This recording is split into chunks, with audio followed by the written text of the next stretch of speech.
bivana n'uburemerezi bw'inyishu yawe. Nimwaguma muri jewe please, amajambo yanje akaguma muri mwebwe egala, musabe ico mugomba cyose kizobabera ko. Ukeneye umwana, ukeneye kubaka, ukeneye kwishugwa ejo nk'aya mango, mu kwezi gukurikira nk'aya mango, mu mwaka uza nk'aya mango, ibyawe bigiye kumenyekana kandi bose bazokumenya uriwe.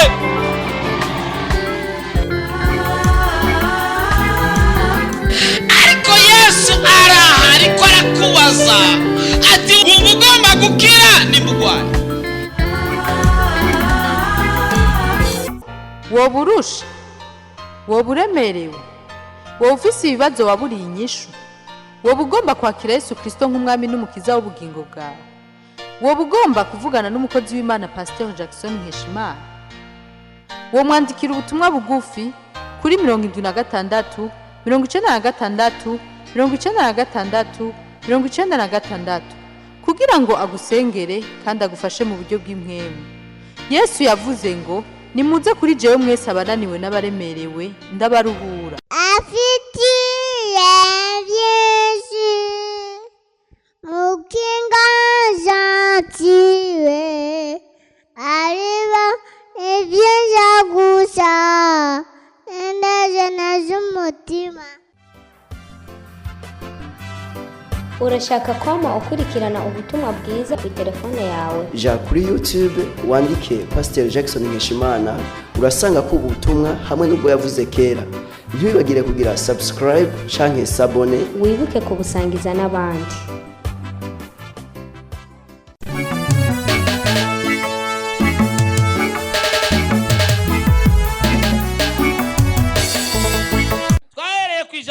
Amaraso aravuga. Tulianza kwa neno linasema kwamba damu huwa inazungumza. Amaraso aravuga. Damu huwa inazungumza. Taravuze duciye mu ncamake. Tulisema kwa kifupi tu. Ngomba kukumenya. Na nikitaka kukufahamu, ndashaka gufata amaraso yawe gusa. Naweza nikachukua damu yako tu. Nkayajana muri laboratoire. Napeleka kwenye laboratoire. Amaraso atakuvuga ukumeze. Damu inazungumza uhalisia wako. Ngomba kuvuga ibintu by'ubuhinga busanzwe. Inataka kusema ujuzi wa kawaida. Haleluya. Amen. Amaraso arashaka kuvuga. Damu inaweza kusema. Uri mukobwa. Kama wewe ni binti. Ukabesha ati yao yanambanyingira. Unasema ongo, mimi sina ujauzito. Nangorane. Haina shida. Babwira ati siga amaraso. Wanakuambia acha damu yako. Utatubwiye amaraso arashaka kubitubwira. Yale ambao kutuambia damu itatwambia. Uvuze ati ndarwaye. Ukisema mimi mgonjwa. Change singwaye. Ama si mgonjwa. Amaraso arabivuga. Damu inazungumza. Aho ni mu buhinga busanzwe. Hapo ni katika ujuzi no wa kawaida. Hata aina kiroho. Amaraso aravuga. Damu huwa inazungumza. Ibyo utavuze n'akanwa. Yale ambao kuzungumza kwa mdomo. Amaraso arashaka kubivuga. Damu huwa inazungumza. Twasomye Itanguriro 4 ku murongo wa 10. Tulisoma kitabu cha Mwanzo 4:10. Havuga ngo nawe aramubaza ati cyo wakoze cyo nigiki? Ijwi ry'amaraso ya murumunawe ririko riranakambirira ku isi.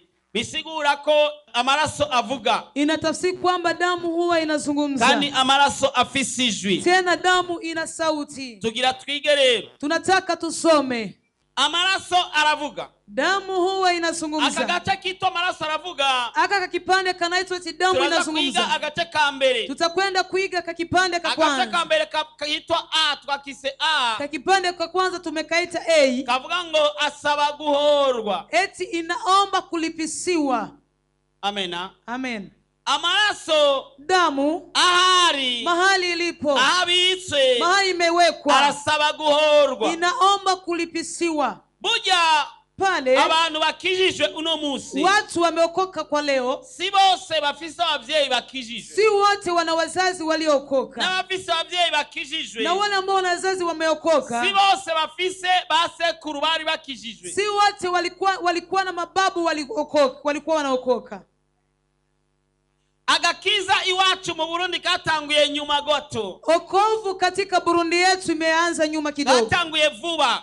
imeanza kwa mu sasa. gihe abandi Wakati wengine abo bose mubona bafise ibitayegana kuvuga abazungu hao wote wana vitu vikwa vikubwa kama wazungu. bo agakiza kamaze imyaka ibihumbi n'ibihumbagiza Okovu inamaliza miaka na miaka kadhaa. kandi usanga sekuru kugeza kuri senkani bari bakijijwe. Unakuta babu wa mababu mpaka 50 walikuwa wanaokoka. Ubupagani buri kure gose, Upagani uko mbali nao. ariko wewe Lakini wewe aina usanga ari watangiye gukizwa mu muryango. unaweza kuta wengi umeanza kuokoka katika familia ugasanga yako. naso ntiyarakijijwe cyangwa nakijijwe. Unakuta babako kuokoka kama haokoki. Cyangwa ugasanga sokuru ntakijijwe. Unakuta babu yako haokoki. Cyangwa sokuru zawe ntiyaranakijijwe. Ama babu wa kuzaa babu yako kuwa na ukoka. Ubupagani kuri wewe Upagani kwako buri ngaha inyuma y'inzu ngaha nyine. huko hapa nyuma ya ukuta hapa. Ni buri kure. Hauko mbali na wewe. Bisaba ko wakurira ideni yanga kukuriha. Inaomba yule alikukulia deni anakataa kulipa. Umurusha nguvu mukubita ingumi imwe ya sawa sawa. Ukimzidia nguvu unampiga ngumi moja sawa. Kwa gakiza nikarajengetera gose wewe gatoye ejo bundi. Maana wokovu yaingia ndani yako sana nikarinjira hose. Hayaingia ndani yako. Bisaba gusa ko mudama gushavuza. Inaomba mke wako akikusirikisha. Ukachirondera uwundi pembeni. Unatafuta wengine mke pembeni. Bisaba gusa ko mugabo gushavuza. Inaomba mume wako akikukaribisha.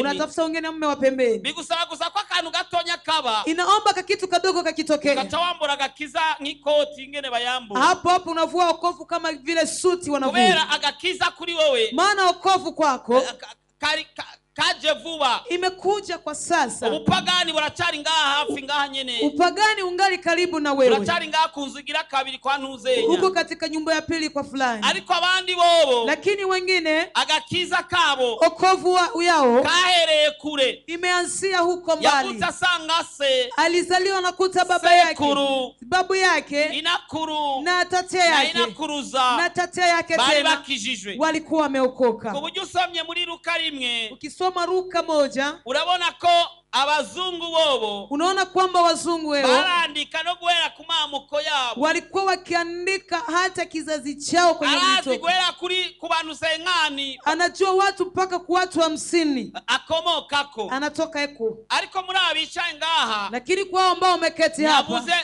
utazi zina rya sekuru wa sekuru wiwe. Pakose mtu ambaye ajui jina la babu yake ya babu yake tena. Apana batatu. Abo ni benshi. Wawili. Babiri bonyene. Sekuru wa sokuru wawe. Babu yako wa babu yako. Ushaka utabuzi zina. Labda mjui jina. Ico yo kigaragaza ko n'amateka yiwe atayuzi. Hiyo inatufahamisha kwamba hata warisia wake haufahamu. Ninde azi zina rya sekuru wa sekuru jenda rizi. Nani anajua jina la babu ya babu yake? Sekuru wa sokuru wanje ndamuzi. Izina. Mimi babu wa babu wangu. Umwe, moja, babiri, batatu, bane, batanu, batandatu, indwi. 8. Muri twese 9. 9. Muri twese turi ngaha. Kwa sote tuko hapa. Abantu 9 gusa nibo bazi amazina ya sekuru wa sekuru. Watu 9 ndio wanajua majina ya babu na babu yao. Mugihe abazungu bobo. Wakati wazungu wao azi kugeza kuri Benisenyi. Yeye anajua mpaka 25. Kama sangarazi guhera kuri Adamu. Unakuta anajua mpaka kuanzia kwa Adamu. Hawa. Araje umuzungu mwe. Palikuja mzungu mmoja. Pastor achatubwira ati uyu ni muvyara wa Yesu. Pastor akatuambia kwamba huyu ni binamu yake ya Yesu. Turatangara binamu yake nyene. Tukashanga kabisa binamu huyu. Ati koko akomoka maana akomoka kuri musaza wa Maria. Anatoka kwa kakake ya Maria. Akomoka kuri muyomba wa Yesu. Maana yake anatoka kwa mjomba wa Yesu. Nuvuga se wiwe. Ni kusema baba yake yavukiye kuri alizaliwa kwa uyu yavuawe na naka kuri muyomba wa Yesu. Paka mjomba wa Yesu.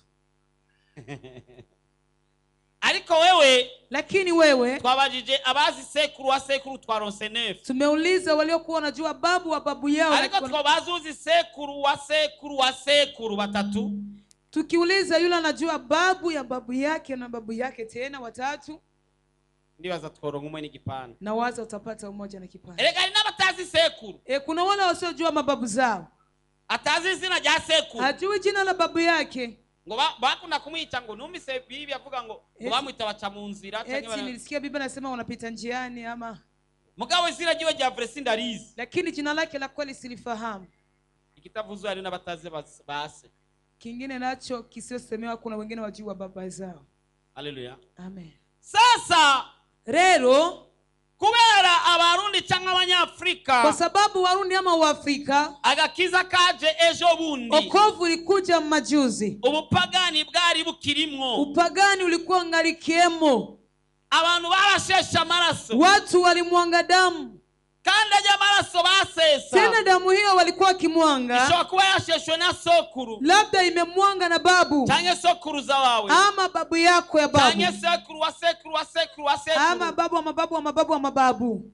Imana Mungu ikakivuga ati anasema eti ayo maraso, hiyo damu, ijwi ry'amaraso yasesetse, sauti ya damu ambayo imemwangika ririko riratakamba, iko inanililia. dusomye ngaha kuri 4 ku murongo wa 10, Tukisoma hapa Mwanzo 4:10 twari twahasomye tulikuwa tumepasoma, ngo nawe aramubaza ati icyo wakoze cyo ni iki? Ijwi ry'amaraso ya murumunawe ririko riranakambirira ku isi, ririko riratakamba, manake inalia, amaraso akavuga, damu inazungumza. ugasanga sokuru wa sokuruza wawe, Unakuta babu ya babu yako yarashesha amaraso, amemwanga damu. Chundaba nabi aturanyagirije, Umenitisema vibaya eti oya unanishtuma. sitakwagirije ko siho waruri, Sikukushutumu maana ukuwepo. reka mvuge ibya vuba basi. Acha niseme ya kwa sasa. Bivugwa ko mu magume mu Burundi hapfuye abantu barenga 300,000, Wanasema kwamba wakati ya magume Burundi watu walikufa karibuni kupita kandi 300. nibiyishe Tena wakujiua, barishwe n'abantu, wameuwa na watu. abo babishe bafise amaraso ku maboko, Hao ambao wamewaua wanadamu kwenye kandi ayo mikono yao. maraso azokurikirana uwabikoze Tena hiyo damu itafuata yule ametenda n'umukomokako. na kizazi chake. Basokuru Wababu, uribuka ko nyokwanyu aheruka gukorora inda, kumbuka na mama yako mdogo ameporomosha mimba burya inakura vyara papa wawe, pale. Tate yako anazaa babako, nyokuru wawe ashobora kuba yigeze gukorora inda, anaweza kuwahi kuwa ametoa mimba. uvuze ko wigeze kuyikorora uhavumbwira mbwana nabi, Nikisema uliwahi kuporomosha mimba utaniona vibaya, ndaretse kubikubwira. na acha kuvikwambia. Mvuze ko wategetse umukobwa ko ayikorora, Nikikwambia kwamba umeamrisha binti atowe mimba uhavundaba nabi, utaniona vibaya. ntavyo ndakubwiye Sikwambii hayo kuko usanze ubizi. maana unafahamu.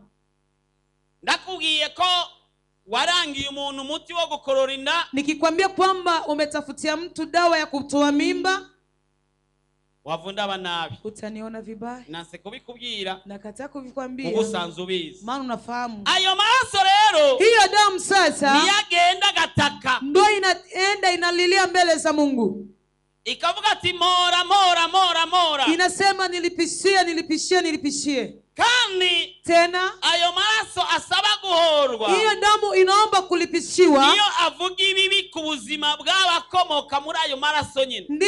ndiyo inasema mabaya kwa kile kizazi cha hiyo damu. Nukuvuga niba byakozwe na bazikwankana, Nikizani tuseme kwamba kama vimetengenezwa na wanajua kuchukiana, ni izina bazikwankana sokuruza wawe, babu yako, niyo ataba yandi maraso avuga ibyiza, kama pasipokuwa ingine damu itasema mazuri, ya maraso yasesetse ile damu iliyomwangika acakomeza yo yavuga ibibi, eyo inabakia inatamka mabaya. uyu muryango ntuzurongorwe, Hii familia sio leo, ntuzorongorwa zorongorwe yabanje gusambana, na yule mwataolewa anza kwanza kuzini, ntihazagire n'umwe yubaka kaetaje, basi kwa mwatajenga kaetaje, ntihazagire n'uba chef de classe, basi kwa mwatakwata chef de classe, ntihazagire n'uzo basi kwa hata mwata muri abo se ntihazagire n'umwe azokwambara n'impuzu zizinze. kati yao pasiwe mwatavaa nguo ya Ayo maraso samani. akabandanya avuga ibibi gusa. Hiyo damu inazidi kunena maovu tu. Bwana sade sana. Amen. Hari inkuru y'umwami yitwa Ahabu. Kuna habari ya mfalme anaitwa Ahabu. Yigeze kugira ikosa, Aliwahi kufanya kosa, arica umuntu, akaua mtu, amwisha Naboti, akamuua Naboti, amuhoye itongo ryiwe, anamusababishia kwa sababu amemuima parsela yake. ari umurima Ilikuwa shamba yahawe na sekuru, alikuwa alipewa na babu yake. umwami arashima uwo murima, Mfalme akapenda shamba la wari Naboti. umurima w'umuzabibu, Ilikuwa ni shamba la mzabibu kubwa sana. uruzabibu bwari rufise agaciro gakomeye cyane. Mzabibu ulikuwa na thamani kubwa sana. Umwami Mfalme acararushima rwari hafi y'itongo ryiwe, akapenda maana ilikuwa karibu na, acamubwira ngo arumugurire akamwambia mnunulie canke bakabe ama wabadilishe, we umwami atera imboga. mfalme apapande rengarenga ama mboga tu ama imboga ni ibintu nyene nk'ivyo vy'ivyatsi vy'irengarenga. mboga ni vitu vya majani tu, cyangwa imbwija, ibintu mwene vitu kama hivyo tu. Bwana sifiwe sana. Amen. Nabo taranga Naboth akakata. Ageze muhira, alipofika nyumbani, umudamu aramubaza ati nigiki gitumye wanse kujya no kujya. Mke wa Ahabu akamuuliza kwa nini umekataa kula kitu gani kimesababisha? Inkuru zose. Mfalme akamhadisia. Mugore wita Yezebeli. Malkia anaitwa Yezebeli. Atamwambia ati no problem. Akamwambia ina shida mfalme. Reka lile tongo nzori kushikiriza. Acha ile parcela nitakupa lile shamba. Acha shinga wanu. Akaandaa watu wawili baza kwemeza ko Naboti wataenda kuhakikisha kwamba Naboti yatutse Imana n'umwami, amemtusi Mungu aliye mbinguni na mfalme, mfalme, ku mwami arogota nuko Mana, amesema maovu kwa Mungu pia na kwa mfalme, kugira ngo bamutera amabuye, ili wampige mawe. Nyabantu babiri baraza barabyemeza, watu hao wawili wakakuja wakakubalisha na wakati si kweli. Ntuzopfe kwemera ibintu abantu bavuze, usi unakubali yale watu wanasema, bagiriza umuntu, wanahakikishia mtu. Uretse ko abantu bavuga ukuri, kuachilia watu wanasema kweli, no kubesha barabesha, na kusema uongo wanasema uongo. Na nimuze nilikuwa nikisema eti wakaza kuregera ku muntu, watu wanakuja kumchongea mtu, abantu bakaza kurega umuntu. Usiharakie kuhakikisha kwamba ni kweli, nuza wihutira kumenya uko ari ukuri. Wende pole pole ndugu yangu, genda bukebuke mwene dada. Labda inaweza kuwa ni mtego, birashoboka kuba ari umutego, au nakuja kuta ni uongo tu, wanamzingizia uongo, cyangwa sanga bariko baramubeshera, au nakuja kuta ni ukweli, cyangwa sanga ari ukuri. Ndio maana akikuletea habari nenda pole pole, icyo gituma bakuzana inkuru genda gake hata gake, kama wameleta uhakika fulani, nao bazanye ivyemeza kanaka, upate uhakika ukiwa mwenyewe unahakikisha kabisa, uronye ivyemeza ari we uvyemeje. Umurundi yaciye umugani nguranyangunyiyumviye. Murundi kakata hadisi hiyo, uranyangunyiyumviye, uuni kateo kijiji, ngo kuko abantu barabesha, maana watu wanasema huko. Sasa abantu baza kwagiriza Naboti, sasa watu wakaenda mchongea Naboti kwamba wamemjisikilia atutsi Imana n'umwami, anamtusi Mungu pia na mfalme, yarogose ku mwami no ku Mana, amesema uongo mbele za Mungu na baramwica, wakamuua. Imana birayibabaza, Mungu yakamuumiza, ya maraso arataka, ile damu ya Naboti kalia. Imana iza gutuma Eliya, Mungu akatuma Eliya, ati genda umubwire, eti nenda akamwambie amaraso ya Naboti yasesekeye, eti mahali damu ya Naboti imemwangikia, imbwa zirasetera, imbwa zikalamba, ninaona yawe azosesekera, eti ngo ndipo na damu yako itamwangikia pale. Isigura ko amaraso yalikuwa arataka, inatafsiri kwamba damu ilikuwa inalia, amaraso arataka, damu inalia. buja ushesha amaraso pale ukimwanga damu, Biblia ivuga ngo usesa amaraso ngo nawe azoseswa yiwe. Biblia inasema kwamba anayemwanga damu naye watamwanga ya kwake. Ajya amaraso yasesetse rero, ile damu iliyomwangika sasa akomeza atakamba, ikabaki inalia. ushobora kuba utagira amaraso mu minwe, unaweza kuwa una damu kwenye mikono. Ngomba kuvuga ushobora kuba utarica umuntu, nataka kusema unaweza kuwa hujawahi kuwa mtu, ariko ugasanga so, lakini unakuta baba yako, sokuru, babu yako, sokuruza wawe, babu yako tena, sekuru wa sekuru wawe, babu wa babu yako, sekuru wa sekuru wa sekuru wawe, babu wa babu yako wa babu yako, hari amaraso yoba mwagiye, kuna damu inayomshtumu. Uyu mwami Ahabu, huyu mfalme Ahabu aza kugira amayere, akaenda kufanya ujuzi, arajugumira, akakuwa na uoga, aragira ubwoba, akasikia uoga, yumvise bamubwiye icyo kintu cyabaye, wakati wanamwambia kitu kimetokea, kandi uretse ko Imana yakimwagirije, tena kuachia kwamba Mungu amemhakikishia, buja si Ahabu yari yishe Naboti, si Ahabu amemuua Naboti, uwamwishe Naboti yari Yezebeli, aliyemuua Naboti ni Yezebeli mkewe, alikuwa yakoze Yezebeli, lakini zambi Yezebeli amefanya kizagwaruka kuri Ahabu, kikaenda kuhesabiwa kwa Ahabu. Reka ndakubwira ikintu, acha nikwambie, niba umugore wawe atarakizwa, kama mke wako hajaokoka, senga Imana kugira ngo akizwe, omba Mungu ili aokoke. niba umugabo wawe atarakizwa, kama mume wako hajaokoka, senga Imana kugira ngo akizwe, omba Mungu ili aokoke, kandi unamwigishe, tena umfundishe, kandi unamube hafi, na uwe karibu naye, kuko hari ibintu ashobora gukwega, maana kuna vitu anaweza kukogota bikagukwegera, na wewe vinakukogotea. Reka tuje mu mubiri gato wumve, acha tuingie katika mwili kidogo. Umugabo arashaka kukwega umugera, mume anaweza kuleta ukimwi bikakwegera umugore, na mke anapata. Uongo kweli? umugore arashobora gukwega umugera mke anaweza kuleta ukimwi, bigakwegera umugabo. inasababisha Ibyo ni byo mu mwanamke. mubiri. No mu mwemu nuko Hata kiroho ni hivyo. Imana iza kwagiriza Ahabu, Mungu akaenda kumshtumu Ahabu, mugabo byari byakozwe na Yezebeli. lakini vilikuwa vimetengenezwa na Yezebeli. Ahabu yagira ubwoba. Ahabu alikuwa na uoga. Imana ikimuharira igipande. Mungu akamsamehe kipande. Mugabo icyo yamwagiriza ikigishira ku mwana wiwe. Lakini kila Mungu alikuwa anamshtumu Ahabu akakichapa. Urabinge na maraso ameze. Muone gisi damu ilivyo. Reka dusome Abami ba mbere 20 kuri 19. Tusome kitabu cha Wafalme wa kwanza 21:19. Turagenda dusimba. Tutaenda tukiruka. Abami ba mbere Wafalme wa kwanza igice cha 21 sura ya 21 umurongo wa 19. mstari wa 19. Kubijyanye n'amaraso, Kuhusu damu, hari igihe Imana iharira, kuna wakati Mungu anasamehe hari n'igihe na wakati iharira mugabo ikavuga ati ariko anasamehe, lakini Mungu anasema lakini bizokurikirana umwana wawe, vitafuata kizazi chako, ariko lakini bigomba kuzokubako. vitakukua eko. Reka dusome mu izina rya Yesu. Amen. Mubarire utukuni ko horagize ngo none urishe utakushikira imyandu. Uheze umubarire utukuni ko horagize ngo ahimbwa zarigatiye amaraso ya Naboti niho zizorigatira na yawe. 23. Kandi kuri Yezebeli horagize ngo imbwa zizomurira ku ruzitiro rw'Yezireli. Tugiye kuri 27. Maze Ahabu yumvise ayo majambo acayitanamurira ko impuzu ziwe, yambara amagunira, arisonzesha, ajyama mu magunira nyene, agenda yifumbereje. 28.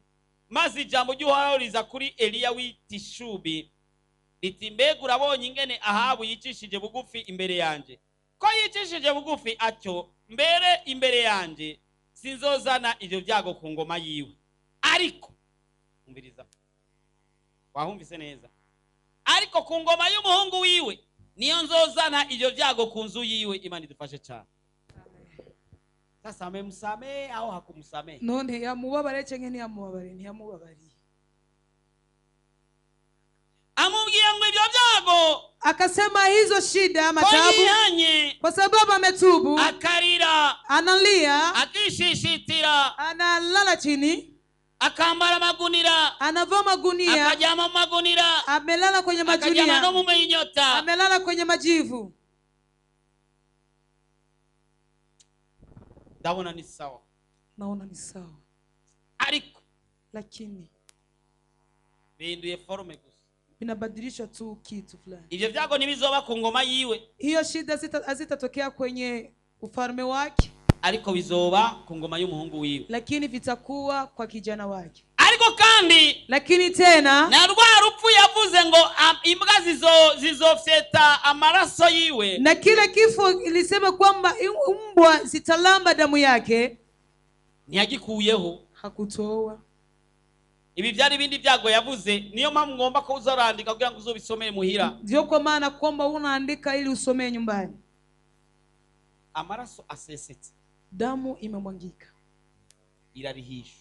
inalipishwa. Ibyago uri kuracamwo, Shida unazopitia ishobora kuba ari amaraso yasesetse, inaweza kuwa ni damu iliyomwangika, ashobora kuba ari amaraso ariko aratakamba, inaweza kuwa ni damu inalia, ashobora kuba ari amaraso inaweza kuwa ni damu ariko arasaba ambao iko inalipisha, guhorwa. iki inalipisha kurudishiwa kisasi. Maisha yako haiko kama jinsi ingekuwa. Ubuzima bwawe ntiburi nk'uko bwari kumera. Kuna hali fulani ambayo imeshindikana katika maisha yako. Ati hari imibereho kanaka yananiranye mu buzima bwawe. Umejaribu kuacha pombe lakini imeshindikana. Waragerageje guheba inzoga ariko byarase. Umejaribu kuacha uzinzi lakini imeshindikana. Waragerageje guheba ubusambanyi byarase. Ulifanya kazi kama wengine lakini kusonga mbele haiwezekani. Wakoze ibikorwa nk'abandi ariko gutera imbere byarase. Hata mwenyewe hauelewi. N'umuntu utazi. Na hata mwenyewe hauelewi. Nk'umuntu utiyizi. Hata mwenyewe nawe ubwawe ntabwo bitahura.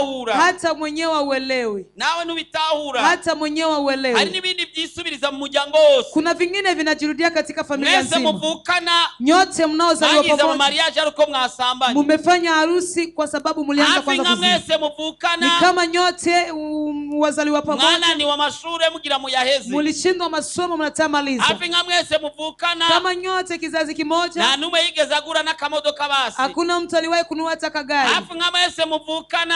kama nyote mzaliwa hari pamoja. ibintu bigenda bisa, Kuna vitu vinaenda vinafanania. hari amaraso ariko arataka. Kuna damu inalia. Ndazi ufise amatsiko ati none bizohera gute? Na waza una hamu ya kujua gisi vitaisha. Nyiganza mugenzi ati none birashobora guhera? Mtikise mwenzako, vinaweza vikaisha. Hari utakubajije? Kuna mtu akuuliza. Munyiganze gatonya ati none birahera? Mtikise kidogo ati sasa vitaisha. Chusuri munyiganze ati yego birarehera. Ongeza tu mtikise ati ndio vinaisha. Chumubaza ati bihera gute? Mwambie ati vinaisha aje. Chusuri umuyishura ati kurikirana umwigisha uraza kubimenya neza. Ongeza mwambie fuata mwalimu utajua vizuri. Amaraso, Damu arakurikirana. inafuatiliana. Nimba amaraso avuze ati ngomba ko apfa, Kama damu inasema mimi nataka afe, nawe uri umuhinga wo gukwepa, hata kama we ni mjuzi wa kukwepa, uwo munsi gukwepa biranga. hiyo siku kukwepa inakataa. Narigeze kubabwira akagani kamwe, ndibaza na kagani.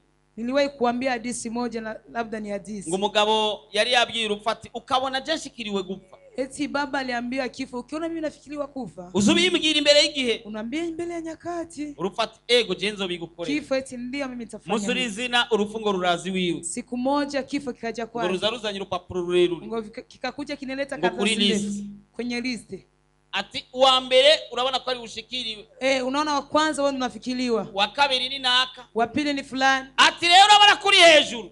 Eti sasa angalia kosa umekuwa Wa kwanza. mugabo yari umunyabwenge, Ule baba alikuwa mwenye haki. acavuga ati je ndi umunyabwenge. Akasema mimi mwenye Acavuga ati haki. iyo liste shira ngaho kwanza tubanze tunywe. Akamwambia kifo eti tia list hapo tuanze. Wararusororera, Akaupatia ngo kinywaji. ruranywa, Ukanywa. ruranywa, Ukanywa. rurahimba, Ukashiba. ruraborerwa. Ukaolewa. Urupfu rutangiye kuborerwa, Kifo kilipoanza kulewa, wacacomora rwa rupapuro polepole, wakachoma kile kikaratasi polepole. wacarifuta hejuru, Wakafika najifuta juu. acayandika kuri liste wa nyuma. Akajitia wa mwisho kwenye. Urumva ko yaragize ubwenge. Unasikia kwamba alikuwa Rwa na rupfu rero rwaborewe, acasubiza agapapuro wake. ile kifo sasa ilipolewa akarudisha ile Bamubwira papa. ati kubera wamboreje neza, Eti kwa sababu umenipa kinywaji. wamaye ndahimba, Umenipa nikashiba. kuri iyi liste sinkihereye hejuru, Kwa hili sasa anzi tena. nzaguhera hasi. Nitakwenda kuanzia chini.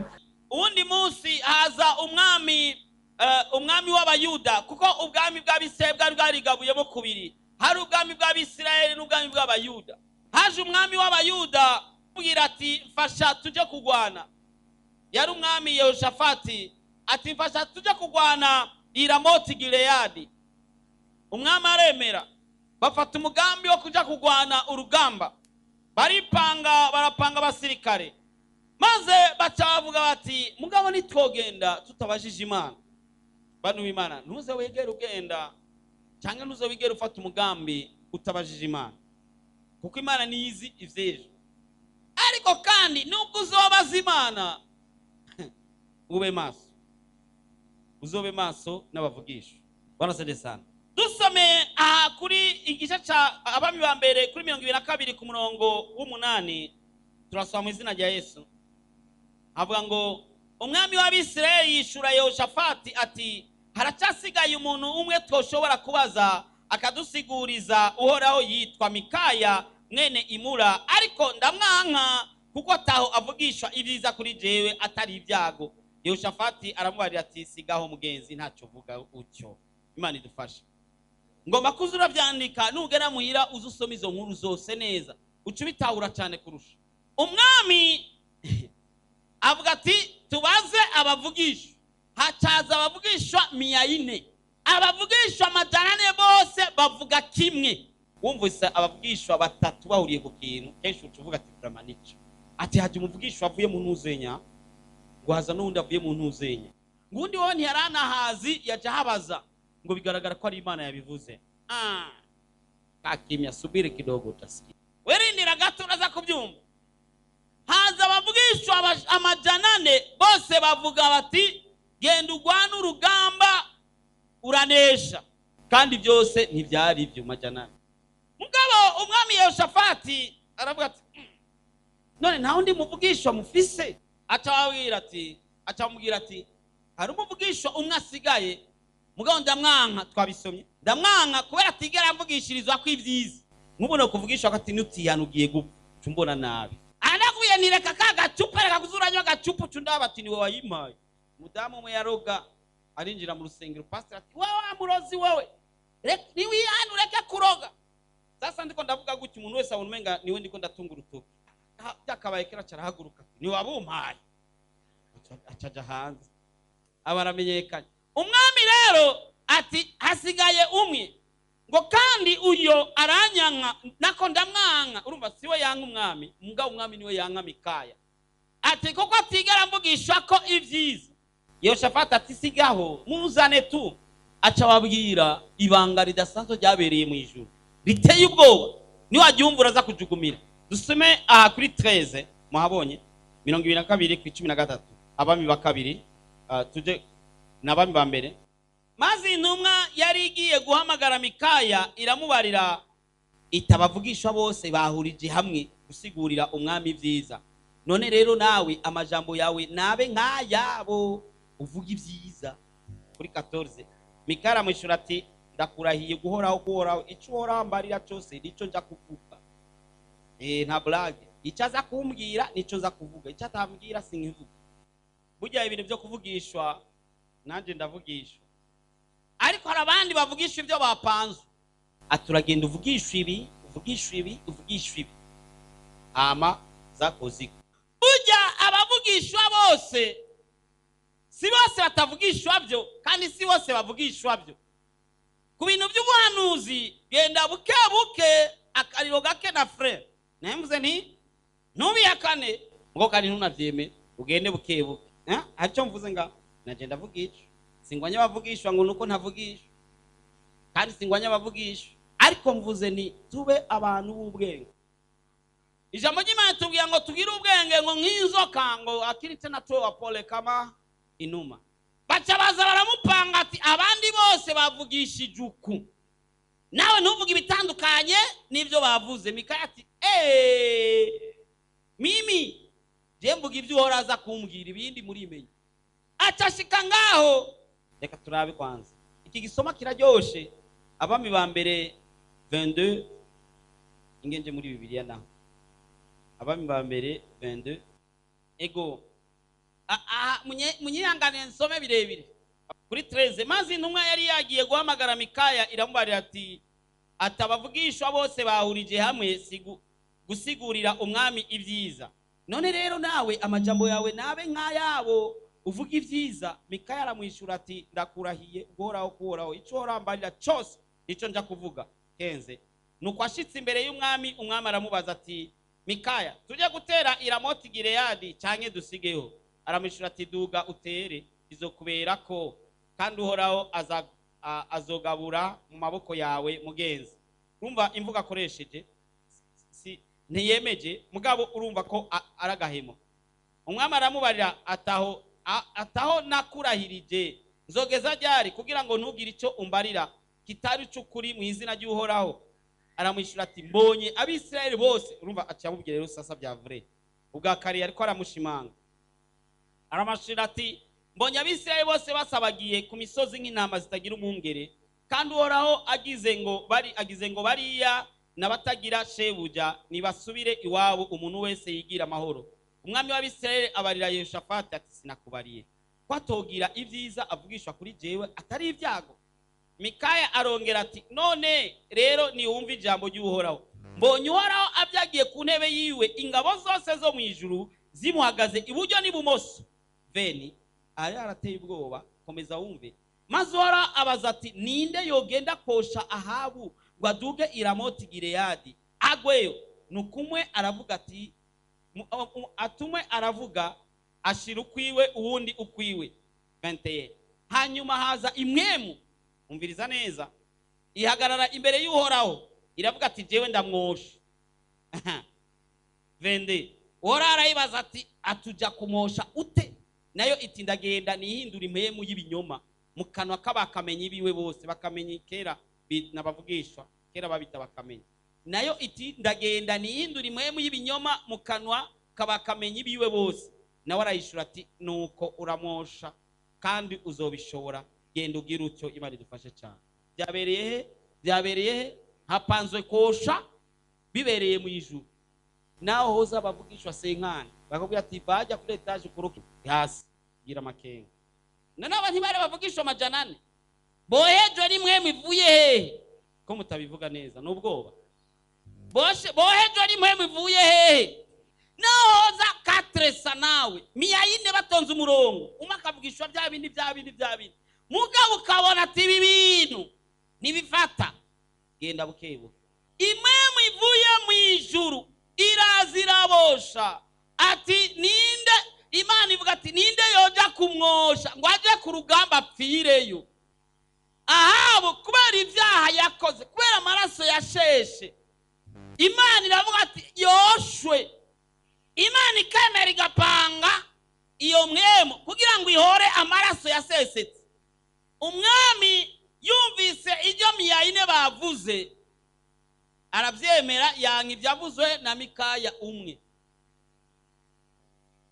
umwami yohejwe n'abavugishwa miyane agenda ku rugamba yambaye ibyuma ngo baca bararasa ngo umusirikare umwe apfa kurasa ngo atasanga yarashe mu materanirizo y'ibyuma umwami uramufata umwami agenda ajejeta amaraso kugeza aho ahera amaraso acasesekera aho abamaraya bahora bogera ngo imbwa zica ziza ziyafyetera hahandi nk'uko ijambo ry'Imana ryabivuze abana umwana yakomotse kuri Ahabu niwe yahavuye ahurana bya byago Imana yari yavuze byose hari ibyago biriko bigukurikirana atari ukuri umunyabya atari uko ushobora kuba warasheshe amaraso atari uko ushobora kuba umeze nabi ariko bikaba byandurutse kuri sokuru cyangwa sokuruza cyangwa sekuru wa sekuru wa sekuru wa sokuruwa hari ibyo amaraso ariko aravuga avuga ati abakomoka kuri ntuzenya bose bategerezwa hari umuvumo hari amaraso yasesetse ariko arakurikirana wa muryango ugasanga ajya amaraso ariko avuga ngo ntazayigera adandaza ngo bitere imbere icyavuzwe muri ayo maraso ugomba kukimenya raba ubuzima bw'abakomoka kuri ntuzenya abakomoka kuri so hari ikintu usanga cisa mwese ntimwahejeje amashure mwese mwarongowe murengeje imyaka runaka bose barongoye ari uko basambanye bose nta n'umwe aronka akazi bose nta n'umwe ibyo ugasanga biriko bikurikirana umuryango wose kubera utabizi kandi udashobora kubihagarika wowe wiberaho uvuga ati mana mfasha haleluya data mfasha data nyibuka data mfasha data mugabo utadomye ko ku kibazo burya umuntu umwe niwe yigeze kugwara acambye ati pastor je nararembye kugeza aho nifuza kuronka iginini cyaicyo cyose nonya kibi kinini gusa ati ncamhitana ibinini mbonye kuko urumva ndagwaye pe guhitana ibinini nywe sawa agwaye malaria ahitanye ibinini bya estomba agwaye angine ahitanye ibinini by'amaso nukuvuga uri kurasenga utadoma ntuzi icyo usengera ntuzi ikibazo ufise ko kimeze ikibazo ufise burya kiva kuri ajya amaraso abakera baragira ibintu by'akanyangende umuntu akadendereza uwundi akamwicira ubusa ugasanga sekuruza wawe yarica abantu ugasanga sokuruza yari umupfumu yararoza abantu cyangwa yari umurozi karuhariwe yarisha abantu ajya amaraso akamukurikirana n'abamukomokako ya maraso ariko aravuga aho asaba guhorwa avuga ati duhorere ujya naka naze yigera arongorwa ujya naka naze yigera yubaka inzu ujya naka naze yigera atera imbere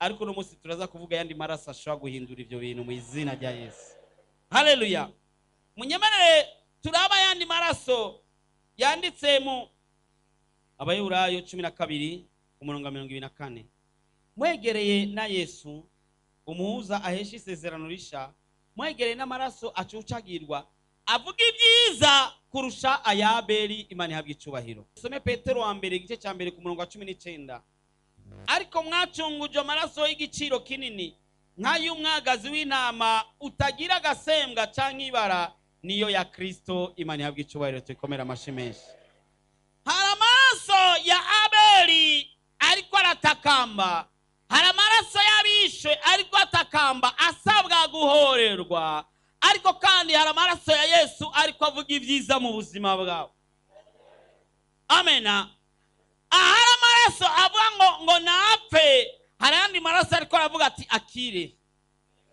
Hari maraso avuga ngo ntazarongorwe, hari andi maraso ariko avuga ati ahubwo azarongorwa agirirwe neza. Abantu bari bazi ko bigiye kugenda nabi bivanye n'amaraso.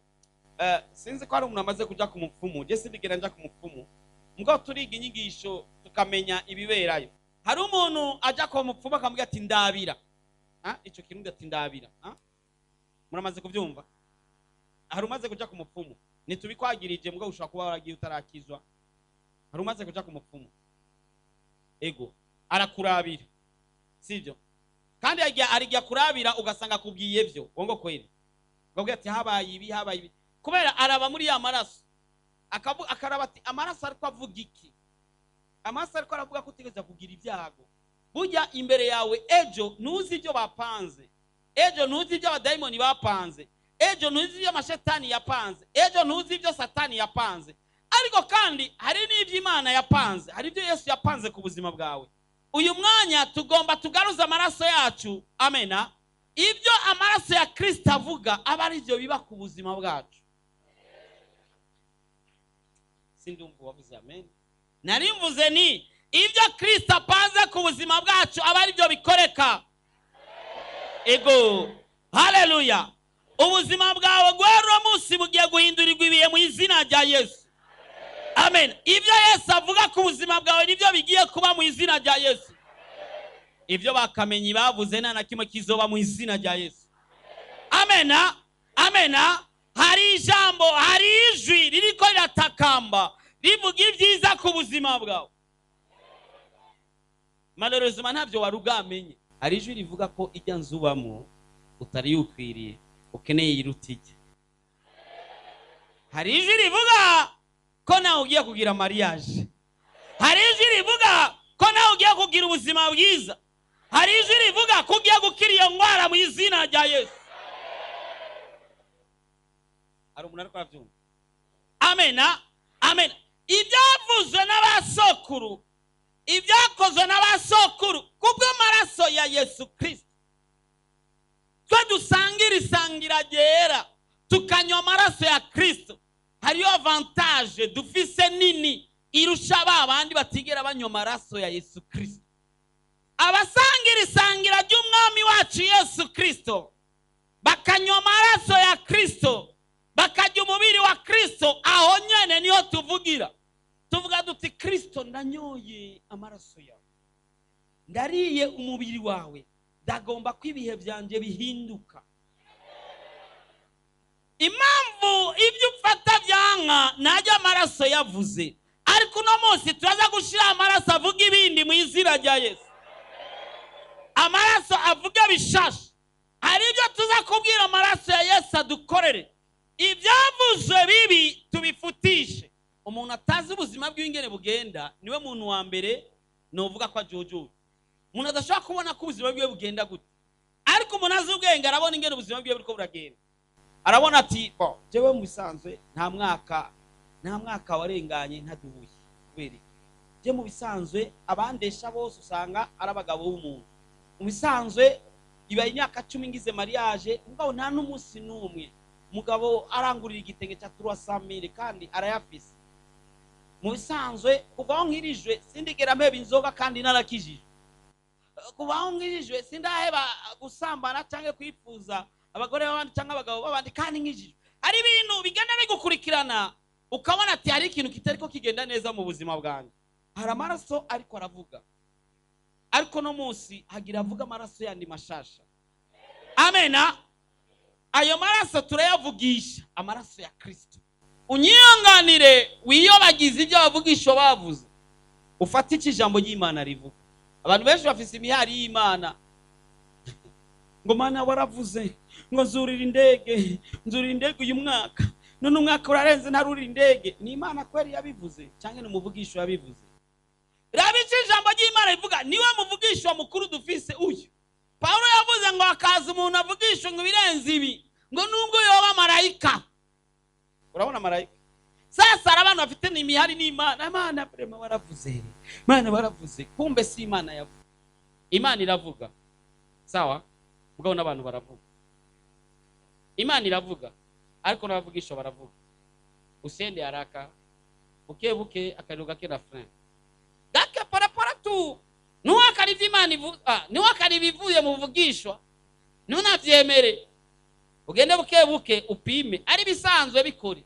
Babwe ati Imana ivuze ngo wambare costume ku rusengero, ntacyo bitwaye, n'ubundi wo yambaye urayambara nta ngorane. Ariko ukazama ngo Imana ivuze ngo wa mugore wawe ngo suisezerano ngo muhebane, ugende ufate kagakobwa kabibi ngo urumva ngo niyo muzobana. Naho boza barenga amajana 4 ntuze wemere. Uzusome Bibiliya ukumva Bibiliya kwemerera gutuma umugore ukazana uwundi, urabikore ndabe. Umuvugisha mukuru n'uyu. Sasa abantu bafise imihari n'Imana barayagiriza ibyo itazi. Ngo Mana wari wavuze, navugiye hejewe. Ngo urumva ngo Imana ngo jemfise isezerano ryawe ryawapi? We twahuriye he? Ibyo Imana yavuze niyo mpamvu utagira Bibiliya jarambabaza. None uzorihisha iki Imana iyo udafise ngaye? Reka n'amasezerano yacu. Utegereza guhugurura ukacuvuga ati Yesu je narasomye ahantu handitse uko nuko urampa. Ni wabivuze urama ni wabivuze byanditse ngaha. Ariko umuvugisha wabivugishijwe ugiye kumurisha aragutwenga ati byavuzwe n'Imana, agenda uyibaza. Ubuzima rero bugiye guhinduka bivanye no kwijambo ry'Imana ribivuga. Amaraso ya Yesu agiye guhindura ibyawe mu izina rya Yesu. Reka twinjire mu isengesho.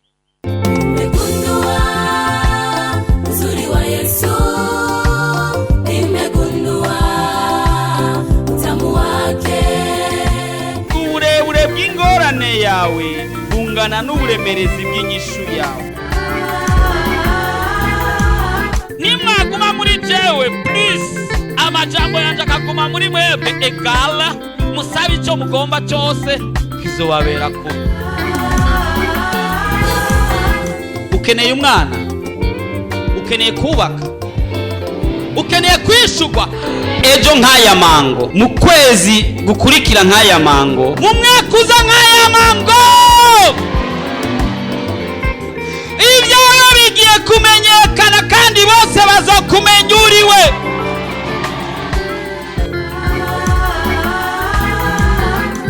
Ariko Yesu ariko arakubaza ati ugomba gukira ni mugwayi. woba urusha, woba uremerewe, woba ufise ibibazo waburiye inyishu, woba ugomba kwakira Yesu Kristo nk'umwami n'umukiza w'ubugingo bwawe, woba ugomba kuvugana n'umukozi w'Imana Pasteur Jackson Nkeshimana, wo mwandikira ubutumwa bugufi kuri 76 96 96 96 kugira ngo agusengere kandi agufashe mu buryo bw'impwemu.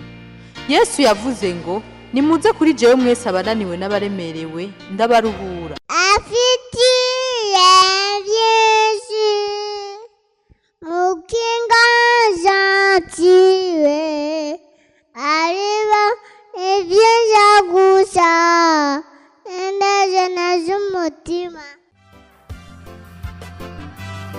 Urashaka kwama ukurikirana ubutumwa bwiza ku telefone yawe? Ja kuri YouTube wandike Pasteur Jackson Nkeshimana, urasanga ko ubutumwa hamwe n'ubwo yavuze kera. Ntiwibagire kugira subscribe canke s'abone, wibuke kubusangiza n'abandi.